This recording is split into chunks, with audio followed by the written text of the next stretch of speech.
Namaskar. Welcome to today's podcast, organized under the theme of Swachhta Hi Seva, celebrating 10 impactful years of Swachh Bharat Mission. The Swachh Bharat Mission, launched in 2014 by the Ministry of Housing and Urban Affairs, is a nationwide campaign aimed at eliminating open defecation and improving solid waste management across India. It represents one of the largest cleanliness drives in the world, fostering public awareness and action towards cleaner, healthier environment. In today's episode, we are honored to have with us Mr. Gautam Malik, the founder of Jaggery Reimagining Waste.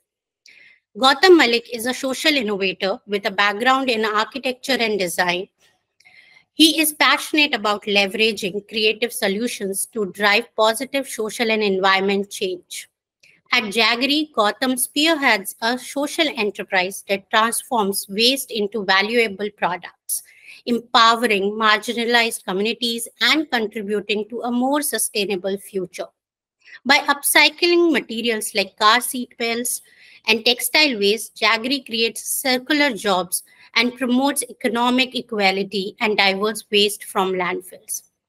Beyond his entrepreneurs, he actively engages with civil society, corporations, and NGOs to promote sustainable initiatives and inspire positive change. His work has been recognized by prestigious platforms such as Clinton Global Initiative, TEDx, Acumen Academy, Catalyst 2030, where he collaborates with global leaders to advance circularity and build a more equitable world. Today, he has joined us to share insights on Jaggery's innovative approaches to transforming waste into valuable products and its contributions to a more sustainable and equitable future, and the journey of Jaggery reimagining waste. Welcome, Gautam. Thank you so much, Priya. Thank you so much. It really means a lot to us to be here. Before we delve in our conversation, Gautam, I'll start with understanding Jaggery's innovative approaches. Yeah, so Jaggery is a social enterprise, that pioneers like you mentioned in your introduction, the transformation of waste into value-added products. Our innovative approaches combine design thinking with a deep commitment to environmental sustainability and social impact. And we have successfully upcycled materials like car seat belts, cargo belts, textile waste, uh, and these are used to create a lot of a wide range of products, from bags and accessories to home decor, adventure gear, camping gear, and we are now also working with fashion as a domain. So ready to wear garments, jackets, shoes. That's also something that we're working on.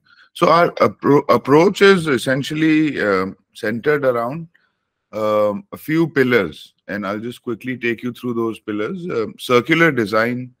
We design our products to focus on reusability, durability, and end-of-life considerations. The second pillar of our approach is ethical sourcing. We prioritize sourcing materials from ethical and sustainable sources, such as waste collection and recycled textile suppliers, and all from domestic suppliers. So none of our materials are sourced from international quarters. So whether it be the outside materials of our products or inside materials, or even if it's the hardware elements, all of these elements are sourced from within India. So this helps us minimize the eco footprint of our products. The next is social impact. So with in our approach in bringing about a new model for circular economy from India, and that can have a impact on the global circular economy space, we feel India's edge over the world is our social capital, right? So social impact is extremely important for us. We empower marginalized communities by creating employment opportunities and promoting fair wages. Then the last pillar of our approach is the environmental responsibility. Our upcycling practices divert waste from landfills and reduce the need for new materials. So essentially, recirculating materials till such time that there is some element of a degradability left in them. They can still be utilized after having served the first life, after having served their first life's purpose. So this would be essentially the structure on which our approach is stabilized. So, nice to hear about your initiatives. Uh, I want to understand that how SBM has played a role in scaling up the solutions that you are providing. So with SBM, when SBM started, sanitation and health related issues based on sanitation was, I think, the core mandate of the initiative, right? So if you look at it from the perspective of what the Swachh Bharat Mission has done for the let's say the sanitation area in rural India, there may not be a direct overlap, right, in the core value offering of Swachh Bharat Mission. But when, over a period of time, when the government and various ministries also started aligning with, the global discussion on climate change and, how cleanliness and the cities, waste contribute to climate degradation and environmental degradation. So there are various aspects around that component of Swachh Bharat Mission that we started, sort of internalizing in our own organizations, value systems, and our mission, vision, and mission statements. So that has really greatly helped us get impetus from the government. So the fact that Swachh Bharat Mission is a all-encompassing mission that in one way touches various sustainable development goals. Right. So health is an important role, and there are various other indicators that kind of plug into that, the gender specific, because health, if you look at it from, female hygiene perspective, there are various other dimensions that also plug into it. Then, if you can't detach climate change and, the fact that, if a person is unhealthy, then how are they gonna be able to earn a livelihood for the family? Health and poverty have a very strong correlation. So SDG 1, SDG 5, SDG 8, SDG 9, SDG 12, SDG 13, SDG 15, SDG 17, partnerships. So all these SDGs, I think with Swachh Bharat Mission, it gave us the impetus that and the anchor that we have a government initiative that is taking care of directly and indirectly many sustainable development goals, and it has various indicators within each goals. So we were able to identify the indicators that we thought apply the best to our work. So women health, safe and working environment, better standards of living for the next generation. There should be some element of economic resilience that I've worked adds to the lives of people who are attached to us. So job security. So there are various environmental and social elements and indicators that through the when the Swachh Bharat Mission was externalized, and gradually its own mission and vision got kind of evolved over a period of time. We've also sort of evolved, in that sense that, there are various, when we started off, we were essentially looking at a material specific approach, right? So looking at alternate materials to create products that may or may not have been created in India, made in India for the world. But, when the Paris Agreement in 2015 and subsequently a lot of social, inequality related information and news keeps making the circles across the globe. That also impacts the founders of a social purpose or a social enterprise, right? We are not untouched by these global events. So when we distill all these bits of information, you also want to act on and embrace a certain element of the work that you can do to enhance lives of other people. And I mean, it's not a very scientific process. It happens when it happens, and it's a will, depends on the will of the leadership. How sensitive are you to these global issues, local issues? Do you feel that you have the power to change things? Do you feel empowered? And I think at that level, the government initiative, Swachh Bharat Mission, also makes you feel, not only does it make you feel anchored, that you have somebody that you can turn to, who may listen to your ideas, but you also feel empowered that you're doing something right, right? And there are always possibilities, about our organization's initiative being covered by Man Ki Baat, so that will give us the necessary boost to reach out to different people, and in different languages, people will understand that there are organizations in India that value purpose over profit. So these are important elements that empower us and keep motivating us to do better and get out of bed charged, and we want to keep doing what we are doing. So validation, recognition, all these things are important elements of work in the social, because obviously we are not in it for the remuneration, right? So that's considerably lower than what it would be in the corporate world. So what is it that motivates us are these different dynamic elements. And the government initiative Swachhta, and with the current ongoing Swachhta Hi Seva campaign, it's wonderful to hear the initiative where there is an opportunity being given to civic society partners, like organizations like Jaggery, social purpose organizations, to share their learnings and their story with a larger audience. Great to hear from you. I also feel that this campaign will came forward as a collective effort of all the stakeholders in circular economy or solid waste management. Taking from your last ways of briefing us global challenges impacting India when we are trying to do innovative practices.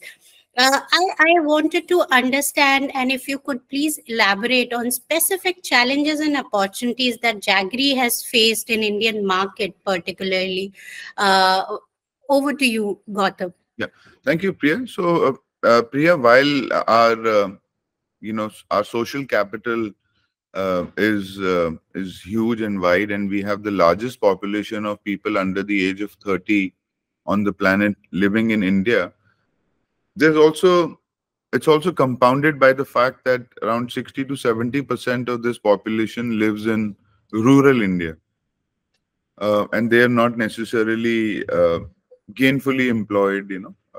So while we have made significant progress in promoting our work internationally and within India with various collaborations and partnerships with organizations, we have faced our fair share of challenges. And the challenges are, like, essentially, first and foremost would be market education. So while our youth turns to the West for cultural imports, they also look at a few areas in India where they find a lot of inspiration from, and these are largely from the sporting arenas like cricket, and it's mostly cricket in India, and the entertainment industry in India, Bollywood and the film industry. So we feel that they turn to glamour and they turn to externalizing, various different elements of show business. And there is a quotient of environmental and eco sensibilities that are not being thoroughly captured by or registered in their minds, right? So education is extremely important, raising awareness about the benefits of upcycle products as opposed to more resource intensive products that are probably made in China, for all we know, or other countries of Southeast Asia. Then supply chain stability is an issue. That's the second challenge that we face, is that consistency of raw material may not be sometimes possible when we are working with old car seat belts, or working with cargo belts, that various airlines and shipping companies decommission after a stipulated, purpose or first life. Um, Coming up with ways in which we can, get a steady supply of these, and the problem arises when, let's say, uh, another social organization or a big corporation wants to engage with us and support us, by giving us some grant, or placing an order for physical products that they can use for gifting, or in one of their meetings, or various other modalities that they have identified and use for our products, for Jaggery products. They say, okay, can you make 20,000 identical pieces in a car, in the car seat belt material? So, the problem arises there, right? So, you know, it's very hard to source enough seatbelt material for 20,000 cars, So just to give you an example, for one bag, we use up around 3.5 meters of bags, and these 3.5 meters of seat belts. And these seat belts are independent slivers, 2-inch wide, and they have to be all overlapped. So the formula that we've arrived at over a period of a few years of doing this is that, because one car has 15 meters of car seat belts, the front two seats and the three seats on the back each have a seat belt attached. So, with 3.5 meters being used by one car, by one bag, we've kind of come up with a system where, you divide the number of bags required by the number of cars and 15 meters. So none of these scrappage facilities ever have cars and the volume that is expected. So to source this material, we have to invest ahead of time and preempt the potential order, and essentially line up, basically stock all the material in our warehouse. So warehousing with, these huge, bags of seat belts is also like an issue, because how many warehouses can we have, and one warehouse essentially in 100 kilos of this seatbelt material is a voluminous kind of a, and it takes up dead space, right? So it takes up space. And so, we've had warehouses in the rural parts of India, and then those are subject to, pilferage, and, occasionally we realize that, we've been faced with theft and those kind of issues. So scaling operations and expanding our reach and production capacity, so that we can create more circular jobs in India, and especially in the aspirational districts, we feel that our model can really lend itself nicely. So to overcome these challenges, what we are doing is thought very seriously about various modalities. And one of the modalities that we really feel has a lot of potential is the government partnerships. So collaborating with government agencies, like for instance NIUA, to promote upcycling and access government markets. So this is very wonderful initiative by one of the other government agencies, Textiles Committee. They've started certifying upcycled circular product manufacturers with the intention of enlisting these brands on the government e-portal. So with the government e-marketplace, now the government bodies, ministries, and agencies will be requested to source their gifting needs from within the ecosystem that the government e-marketplace is currently onboarding.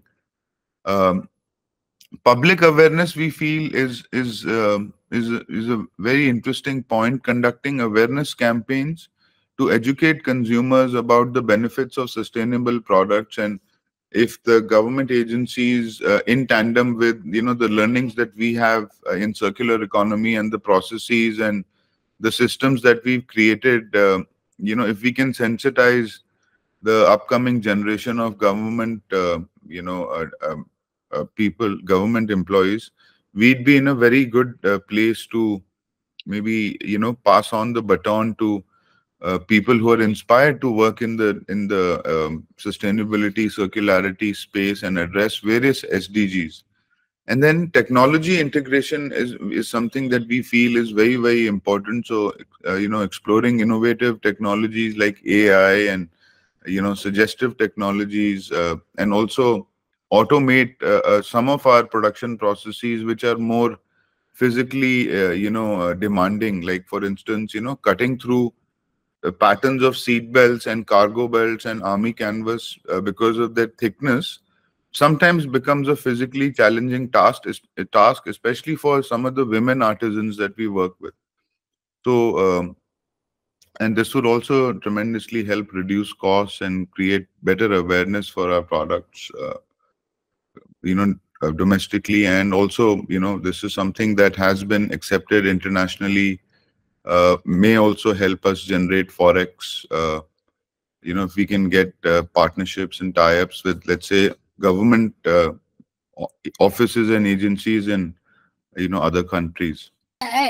Interesting ways that you have figured out while putting across these sustainable products out in the market. And I'm sure that the scaling will come through as we enhance in technological interventions going on in India, with several benefits provided by the government itself. Like you said, you are completely made in India, so I'm sure those benefits will come across at one point in time. I also want to understand the key factors that has contributed to Jaggery's success and scaling its operation up till maybe today, or you may also want to share your vision for maybe next 10 years or 20 years in terms of Jaggery. Yeah, absolutely. So essentially, in terms of the maybe addressing it from the impact lens, the work that we've had so far, the work that we've done so far, has had considerable impact. We've managed to create circular jobs, and impact, the lives of around 27,000 people with our work. We have supported various artisan clusters across the country.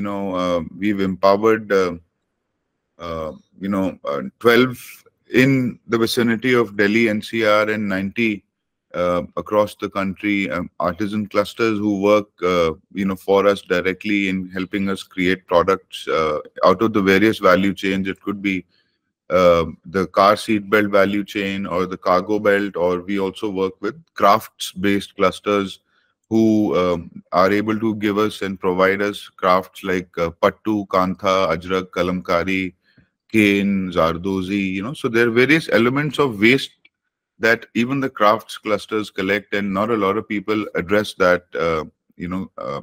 Globally, they don't understand it. India does have a few crafts-led initiatives that are focusing on, promoting new crafts and let them not become relics of the past.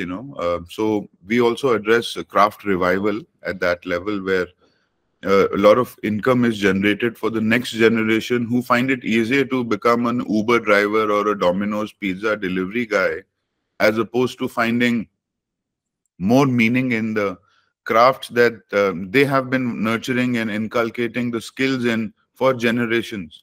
So this is another important aspect in the creative manufacturing and handicrafts sector that we are able to impact.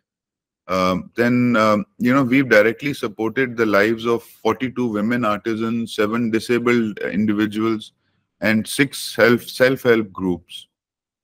And last but not the least, in terms of the waste that we've managed to divert, We've diverted close to 18,600 kilometers of car seat belts from the landfills, 7,800 kilometers of cargo belts from the landfills, and around 5,700 5,773,000 kilograms, which is almost 572 tons of textile waste from the landfills. So this includes post-consumer textile, denim, post-consumer denim, cotton, t-shirts, jackets, whatever it may be, different forms of textile waste with various mixed poly cotton, material sensibilities.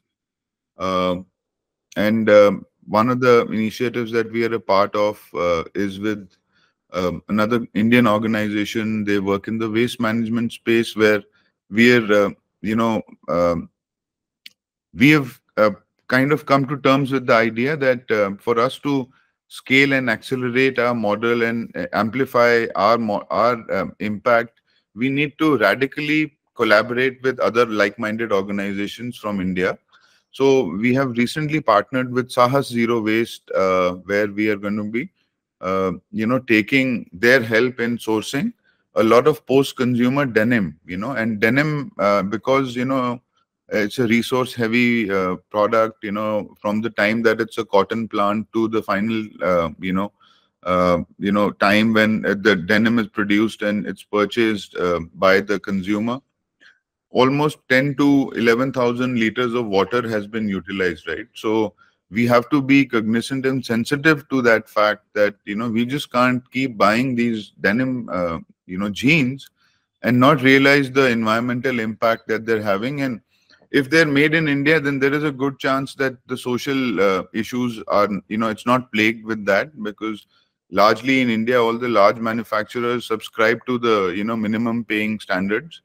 But let's say if it's made somewhere else and it's been imported, then there is a good chance that the person that created that pair of jeans to life or brought that to life was underpaid, right? Or is still, waiting to be paid his dues. So, with these denim as raw material and, utilizing our design thinking and our design out of waste methodology to come up with products that are internationally, accepted. They have a upcycled mark to, further certify it and validate it.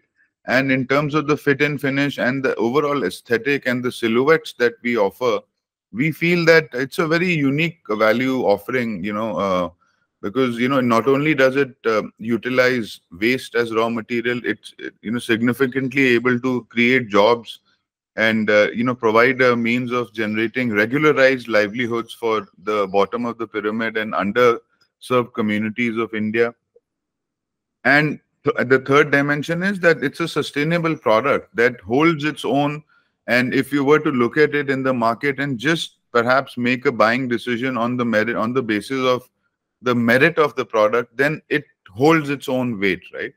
So with these three dimensions, we feel that it's a matter of identifying the right partners who also believe in the triple impact that we are creating, and help us talk to more people so that we can sensitize them about making the right decision. Because if a product could have an impact, then looking at it from an impact only lens as opposed to, let's say, a revenue generating lens, or let's say a bill of materials lens, is the discussion that we need to have with our government agencies, ministries and bodies. That if it was possible for us to have unlimited resources, then it's fine to look at it from a bill of materials lens, right? But when we know that our resources are finite, and we know that there is a significant part of our population begging to be onboarded and created onboarded in the job market,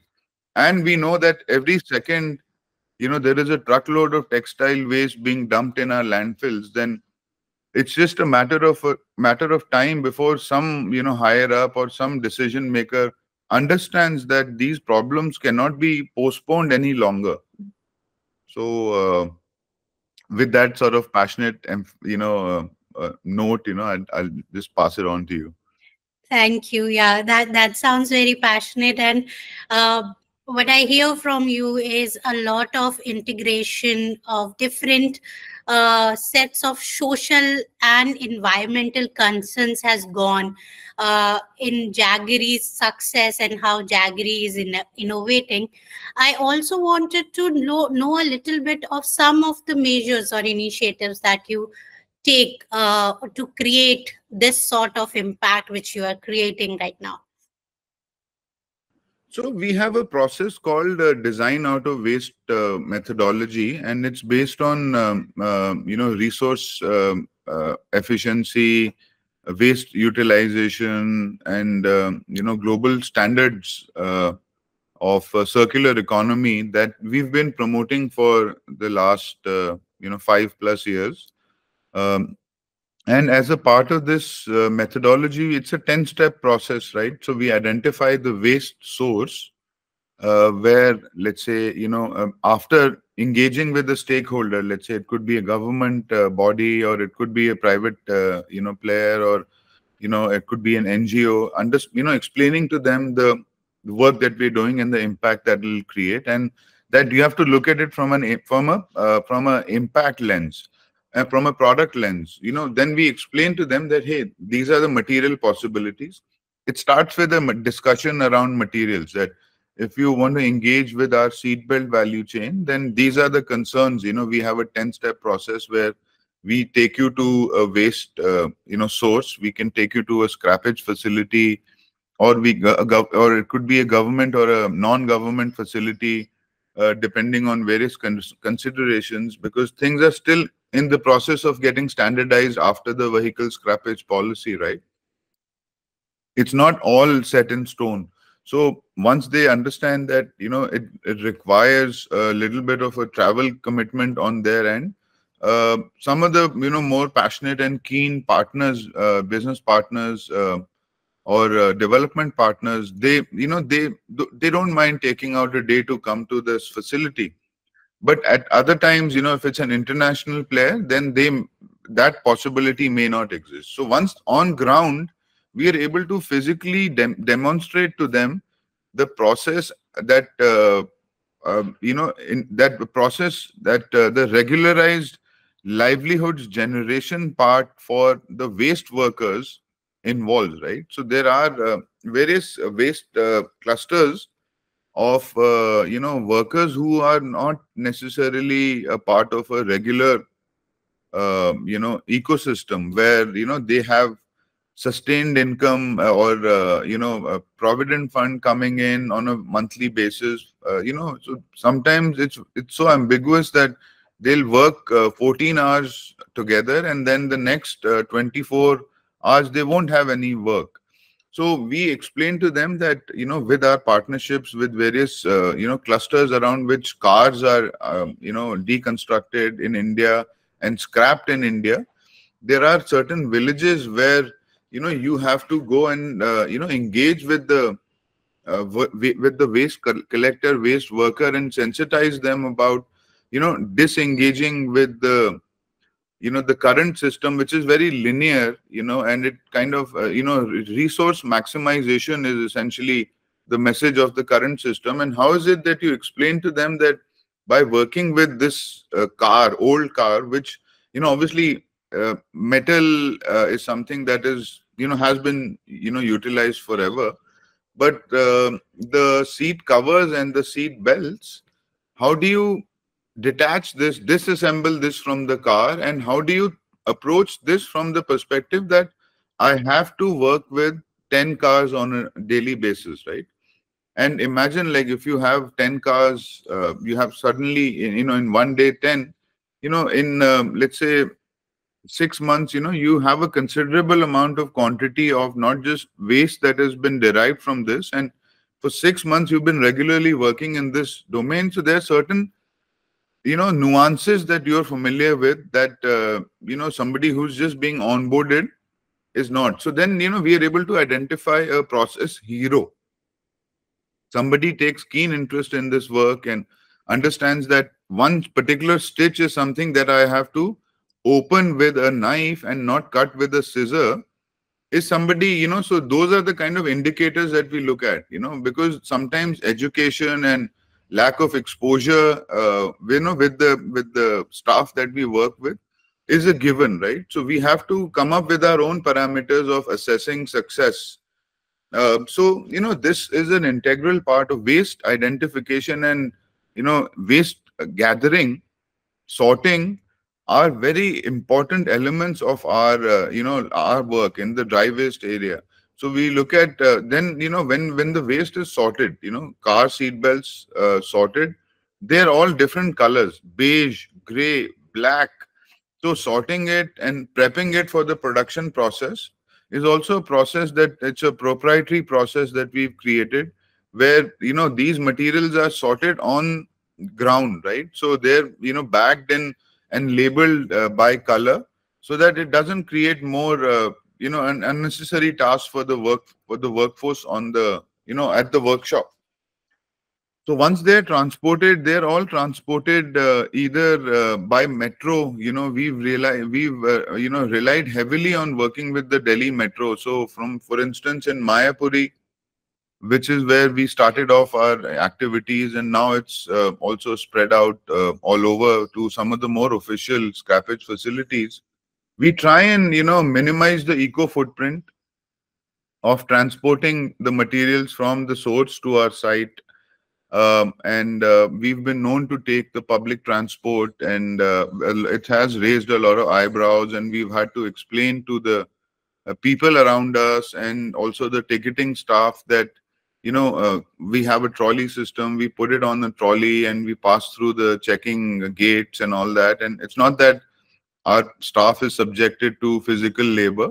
We've come up with our own ways of, like creating sort of, solutions around mobility that help transfer and transport this. So obviously we can only go to those metro stations where there are elevators, and those kind of considerations have been taken into account. So once it's at the workshop, our team cleans it with minimal water usage, right? So we've come up with a system where only 0.75 liters of water is used for the cleaning of these materials, because the sun does a lot of its like really helps us. So then after washing, we sun dry them, line dry them, and in a day or two, depending on the weather's conditions, the materials are ready for the production process.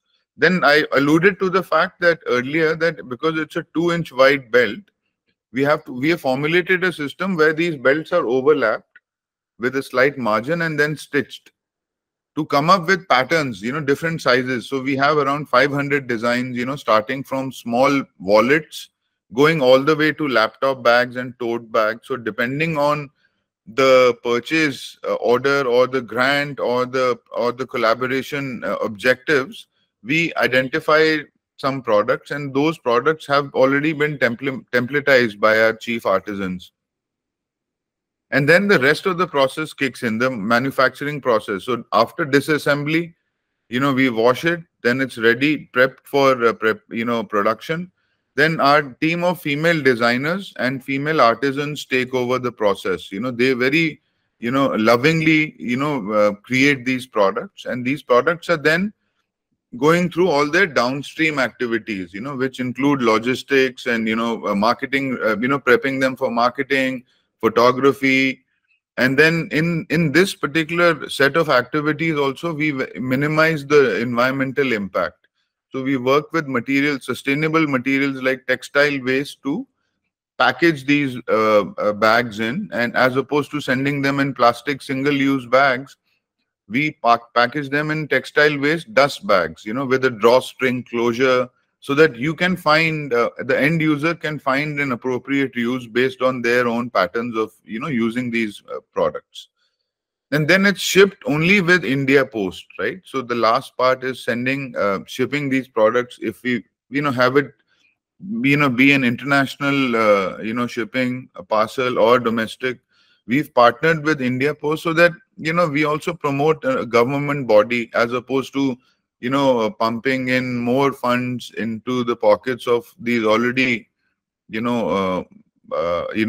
over rich kind of international companies, we made a conscious decision that we don't want to do that. We'll only work with the Indian, partners. So, and then, we have this amazing buyback limit, uh, buyback policy where, let's say somebody buys a product or is gifted a Jaggery product by a government agency, and they're bored of it after 2-3 years of using a laptop bag.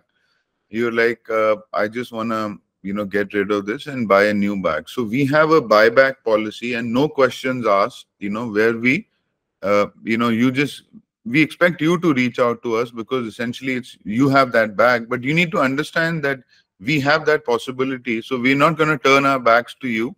We will, subject to inspection, offer you a store credit, or if there is a product in the same price that you can get, maybe a smaller product like a wallet, then we will, after passing it through a inspection process, we let you know within 48 hours of what that value is, and that can be utilized as a voucher or store credit, or used directly for a new purchase. So this is also something that's a part of our design out of waste methodology that I think differentiates us from a lot of other players who, for them, product as a sale is a model, right? But for us, product as a service is a model, right?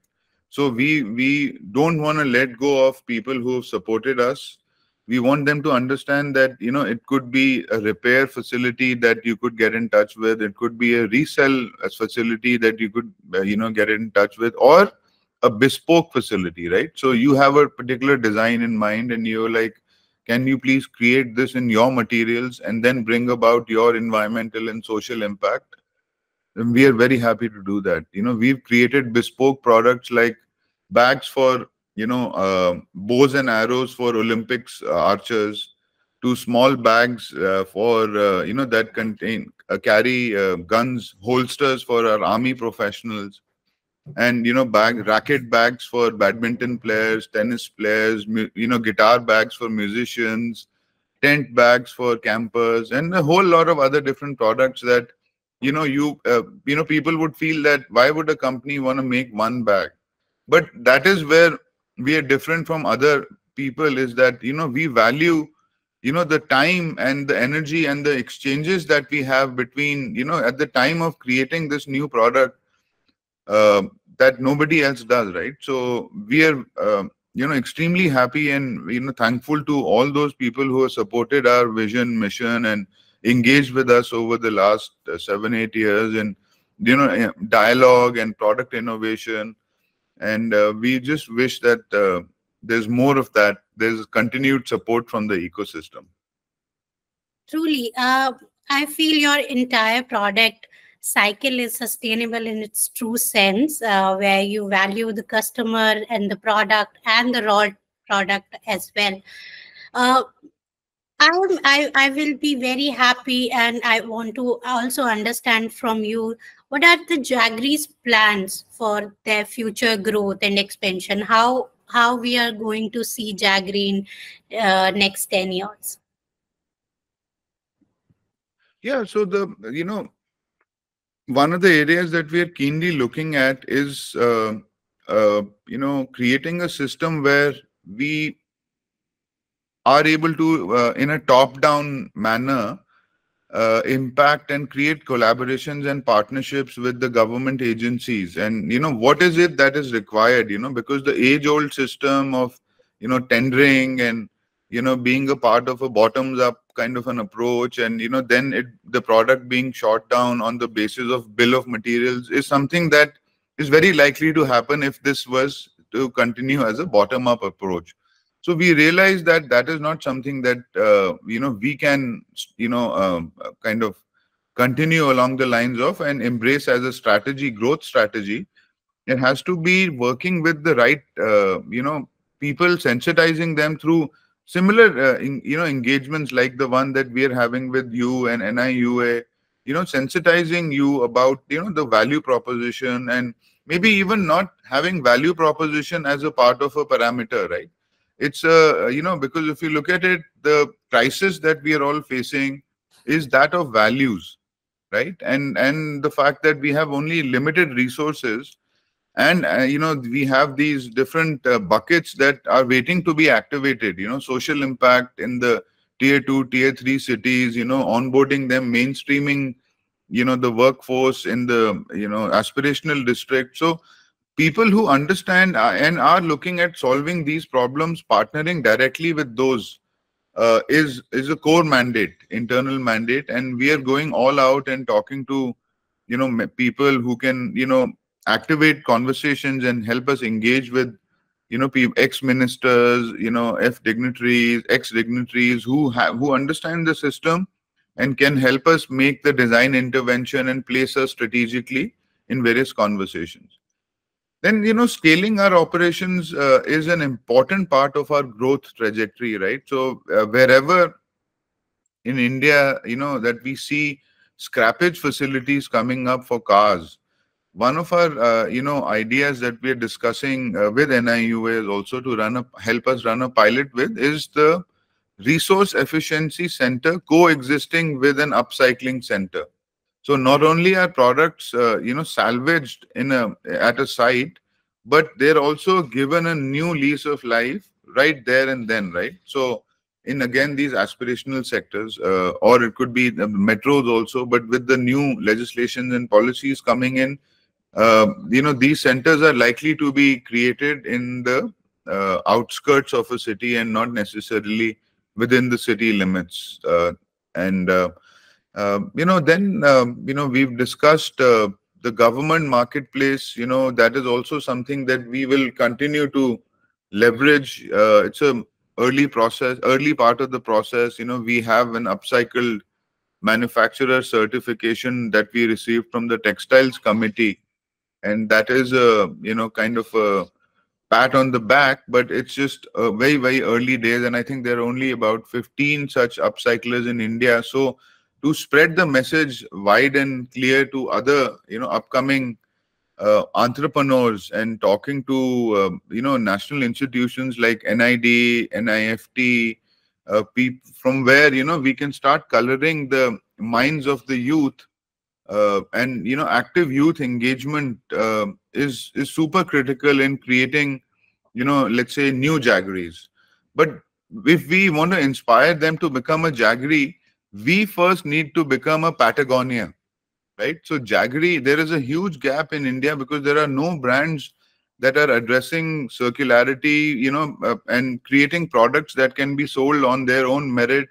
If I don't tell you that this has a significant social and environmental impact, but just on the basis of the visual, attraction of the product features, you are kind of pulled into it, right? So that is something that is totally missing. And we want to become India's Jaggery. And, we are thinking of launching a ready-to-wear range, like nice, jackets, boots, sandals, jeans, t-shirts, different kinds of products, that may not have existed in the Indian ecosystem. And creating a style sensibility, why can't India be the leader in design when it comes to sustainable products that hold their own, compared to, fast fashion products that you find people gearing up for, right? And they save money to buy from H&M, Zara, and all these brands. So can Jaggery become that, but with a conscious twist? Yeah. All the best for your vision of becoming India's Jaggery. I hope that soon the day will come and we will be talking again with that perspective. Before we wrap up, do you want to convey any messages to our audience, and maybe our last few words if you want to convey some message? Yeah, thank you for this opportunity to share our thought process and how we what we feel is the ideal vision for the future. One area we feel that India can again become a thought leader in is to be considered a hotbed for collaborations. And gone are the times when we could take it up individually and run with the mantle and cross the finish line. And we are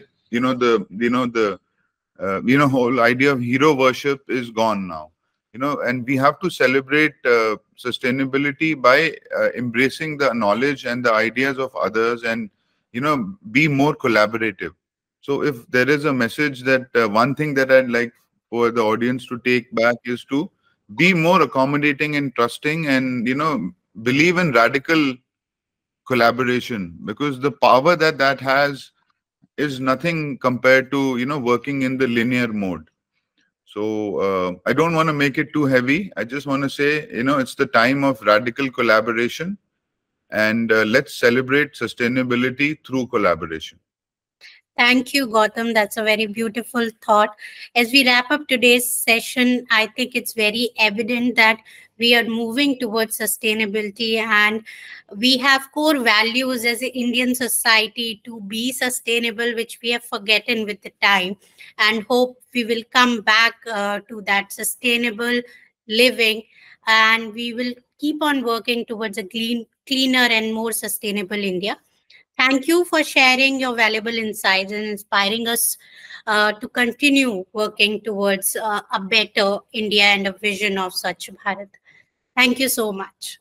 Thank you, Priya. Thank you.